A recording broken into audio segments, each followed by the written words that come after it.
Hey everybody, it's Jeremy. Welcome back to that's the wrong thing! Welcome back to Bozmos2, where we're playing Chaco. My god. Alright, it's turn 36. Let's jump into things.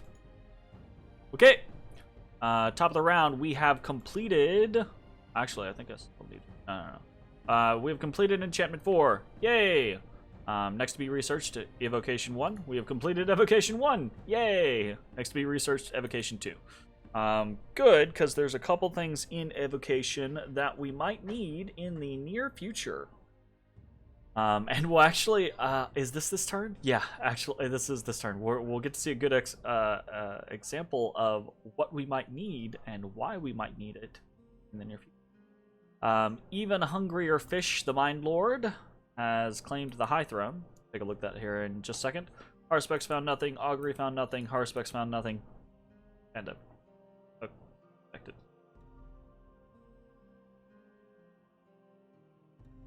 We did find a magic site in Assad, the Well of White Winter, which is a +1 water gem. Not exactly what we're hunting for, but it is what it is. I'll take it. Proclamations from Marverni, Fomergast, Omiragist? Whatever. It's a prophet.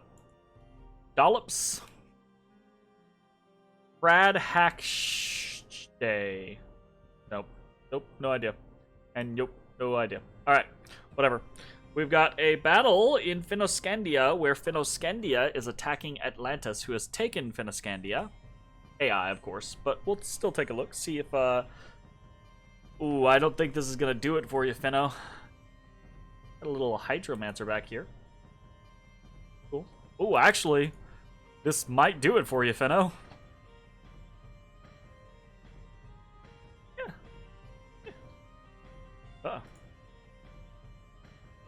Trying to get in the habit. Okay, so a weird melange of AI units has attacked Atlantis in Finoscandia and won. See how that goes. We have taken control of the Kingdom of Dara. Met no resistance. Our undefended province in Smacia was conquered by the enemy. Alright, Kaban and Dardania. Now, I don't think either of those were... We're going to leave this battle for last. It's the most interesting. Kaban. Yeah, okay. Here we go. That's fucking enough. Shoot 'em, boys.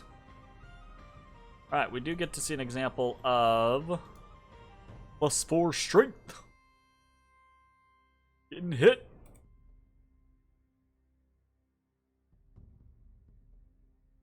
Okay.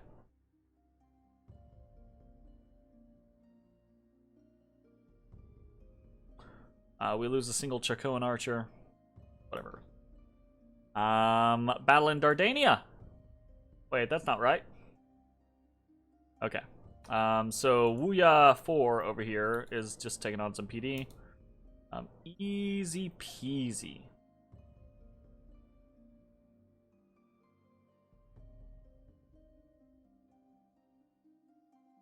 Perfect. Get all the kills. Get that little picanha. Get that little picanha. Ah. Done is done.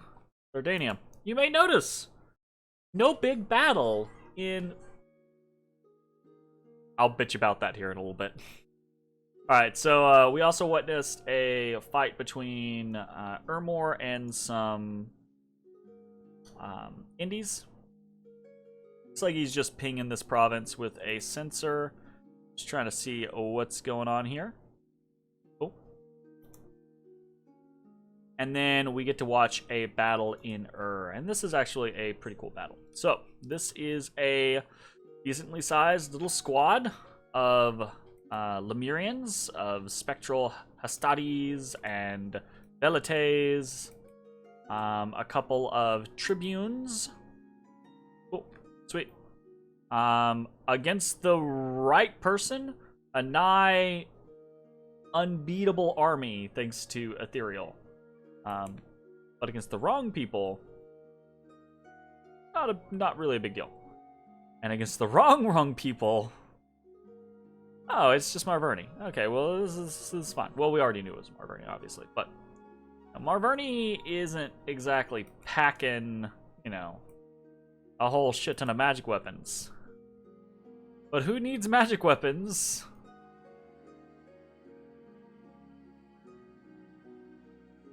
when you have 50 stargazers? So this is stargazers are kind of like the I don't know actually. I think we might have the better I think these are cheaper. Regardless, right? Like stargazers are a 1 astral unit with fortune teller. There are 50 of them here. We're about to see what 50 astral ones can do against a Lemuria. So, a couple of very important things happen here. He's doing a bunch of unholy protection. I'm going to focus over here, right? Watch as all these things go up. Okay, so a bunch of luck goes up. And luck is pretty important, right? Luck for this. Well, not luck is nice. Luck is really nice. But all luck really is luck is a buff that a Astral 1 mage can cast. Okay? So he can cast, because he's got 50 of them, he can cast a whole lot of it. And he can't really catch much else. You can see, though, over here, we just got a Power of the Spheres off of this Druid. This Druid is here for a very, very particular reason. Uses Power of the Spheres to go up to Astral 3. And now more luck. Ooh, a bunch of Fate of the Druids. Okay. I know what Fate of the Druids does. Aha, we're about to find out. Fate of the Druids. Twist Fate. Okay, okay. Now they have luck and Twist Fate. Nice. Fantastic. That's super good. More importantly, though, we have Light in the Northern Star. So, Light in the Northern Star is +1 astral to the entire battlefield. All of these Sequani Stargazers are now astral too. And that's the really important thing, because we can see some solar rays, some starfires going off, right? And actually, Lemuria has quite a bit of a advantage in the infantry game here. We can see though that barrage of starfires and solar rays and things like that. It did work, but it didn't do that much work. Here's the kicker: starfires, not so much. Astral solar rays. Boop boop. Holy shit! That was half his army. Oh, hey, guess what? Here's the other half.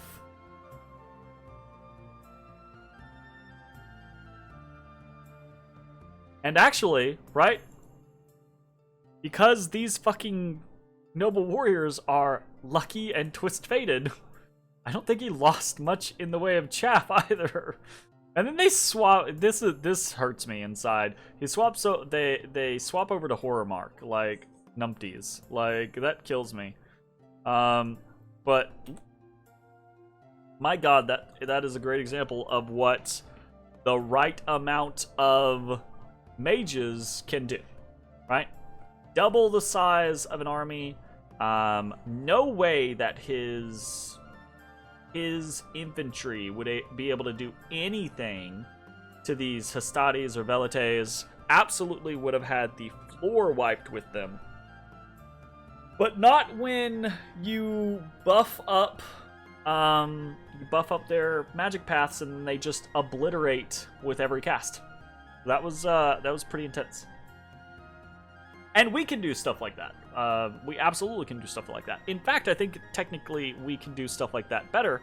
But we don't have income, is one thing, and we don't have the bless to do it better.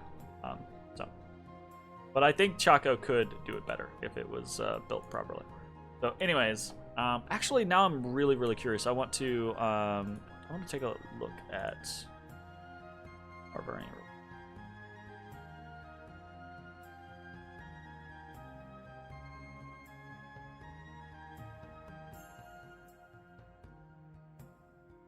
Did I miss his thing? Yeah. It's right at the fucking top.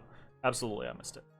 So Sequani Stargazers, yeah. So that's the thing is they are so incredibly cheap. They're 45 gold.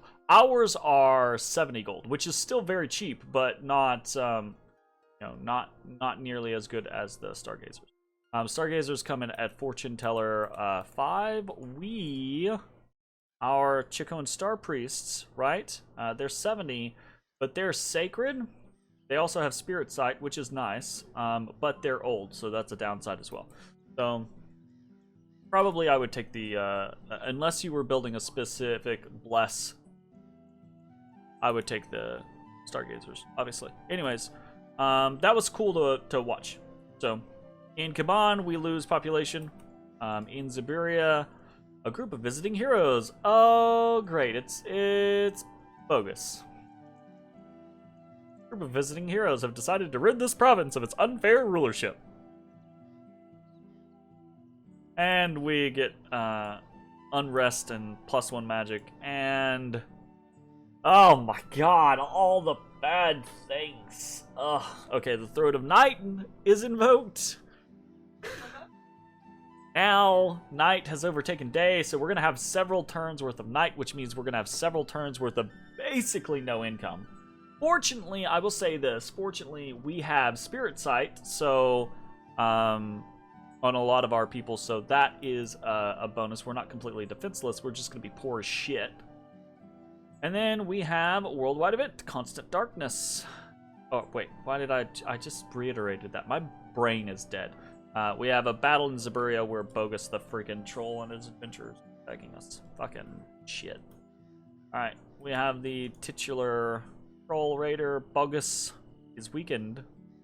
He's got a Wraith Sword, which is somewhat dangerous considering how frickin' hard it hits.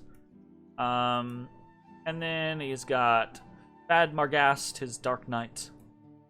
Got Fang the Troll Archer. He's got Creon the Warrior Mage. It's pretty cool. Bow armor. And he's got Kartuk the Troll Mage. And obviously this is going to be a smash because they're up against very little PD. Yep. Yep.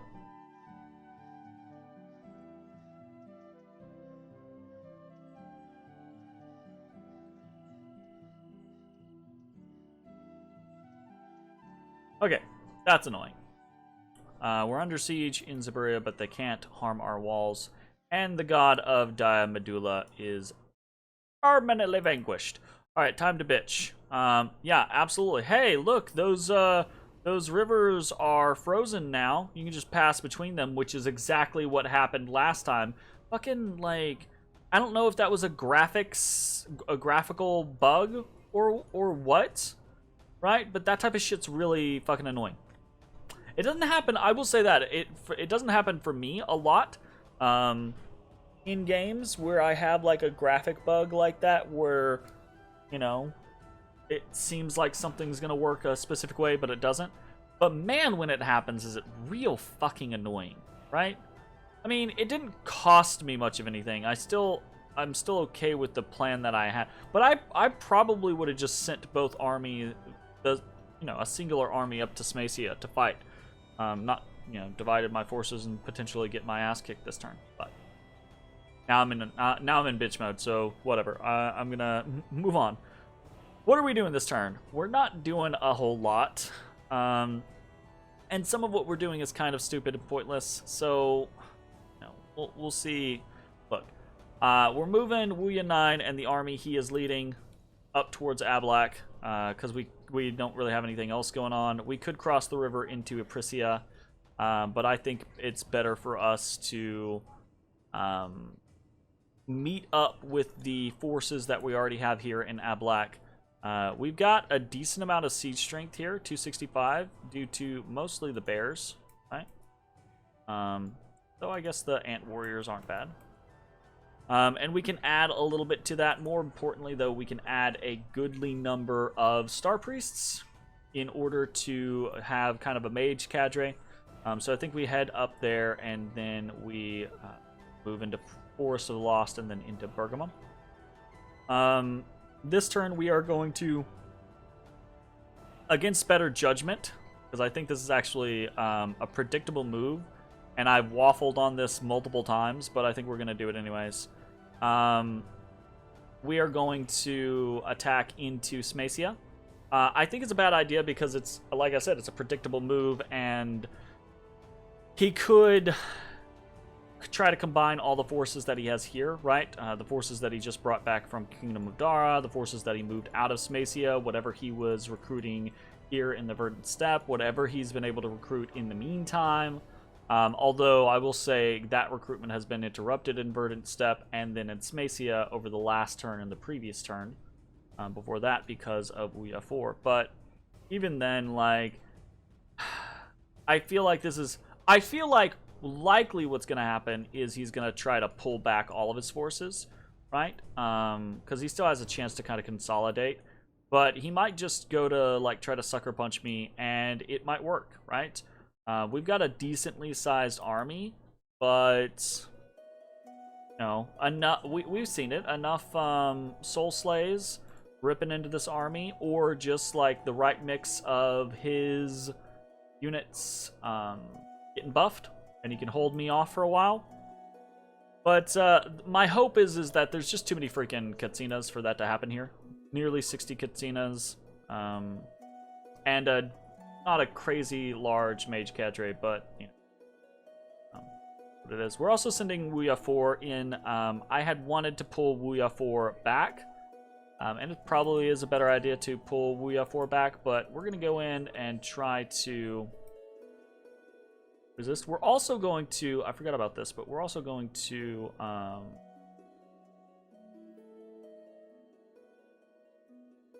add in an time magic.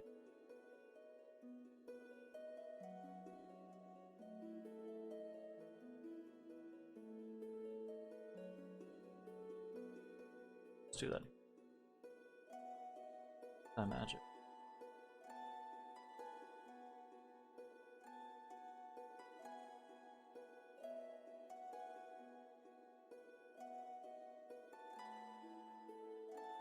Let's not do this the dumb way. Let's do it the smart way. There we go.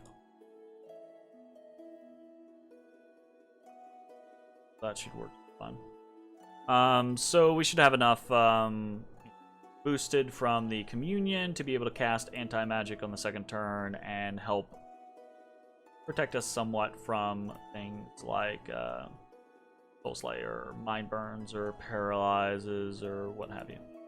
So, see how that goes.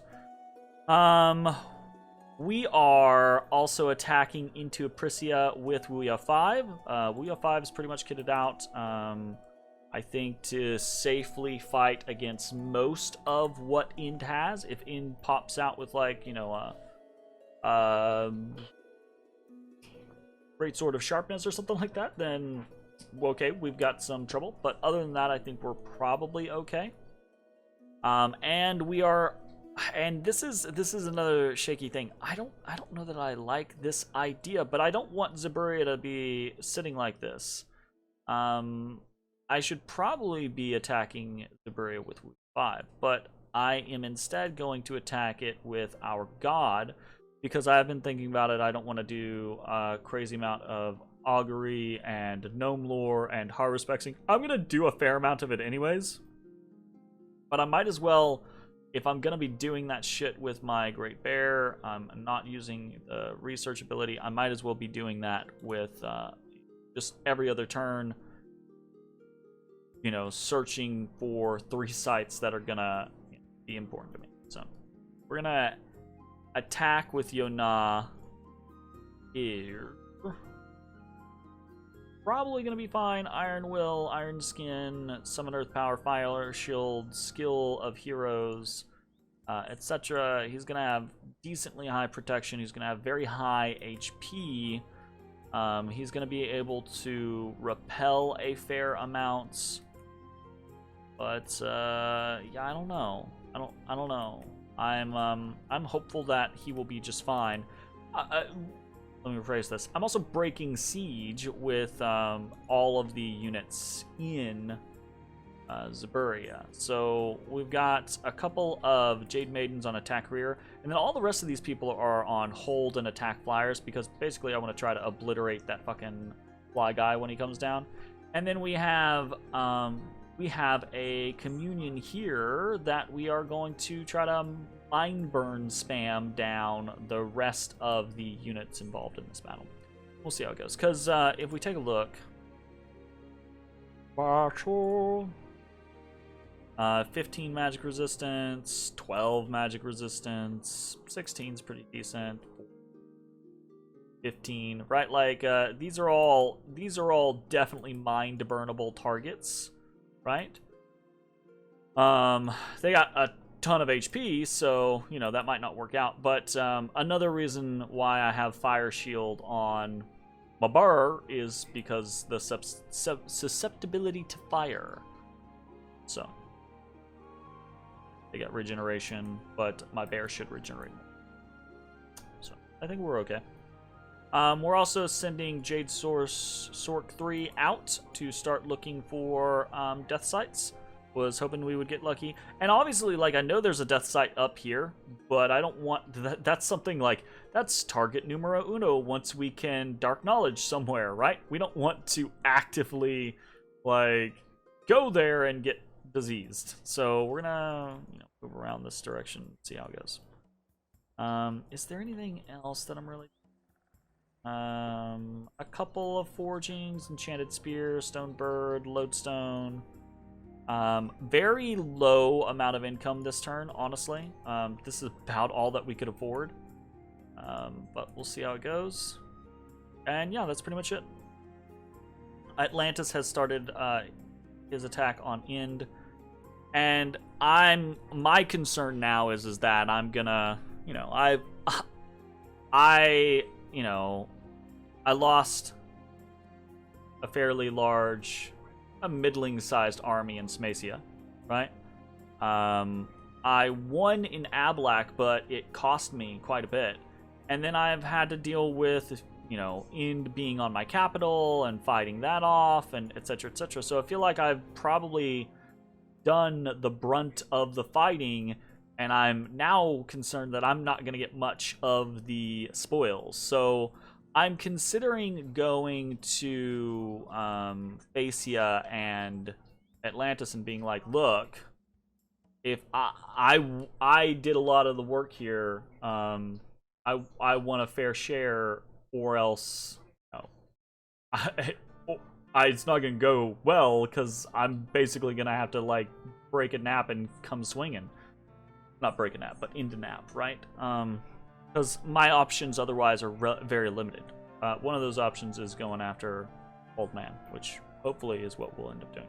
But I'm not even talking about like, oh, I want all of it, right? Like, but I do want this central chunk, right? Like, I definitely want at least this, and I would like the capital if I can get it. But I don't know if that's gonna be, a doable situation. So, see how it goes. But to say it like that implies that, oh, this game's, or the game's over for Ind, but that is not always the case. You can absolutely make stellar defenses. Like I said, honestly, he might bring forces together here in Smacia and just slap me, and if he does, right, oh, that's gonna set me back so much. Oh, that's gonna set me back so much. So the plays that I'm making right now are actually very, very greedy plays. They're plays that I'm making because we're coming up on turn 40, and my research is shit, and I'm not doing too hot, so I'm kind of trying to make these, all right, if I can get lucky and make kind of a desperate play work and get a whole lot of land grab here, and then all of a sudden get a lot of land grab here, then suddenly I'm looking a little bit better, and maybe at that point I don't just fade into obscurity in the late game. I say the concept of making it a late game. Anyways, that is the overall plan. We'll see you next time. Thanks for watching. Bye, everybody. Oh, hold up. Oh, my bad. We did not do the throne. I tell you, that's the... I'm so bad about remembering that. Thrones of Ascension, the High Throne. It's just spreads Dominion 3. Really? Yeah, it's because it's only a tier 1 throne, so I guess so. It's just a fair amount of Dominion spread for a tier 1 throne. Cool. Alright, well, whatever.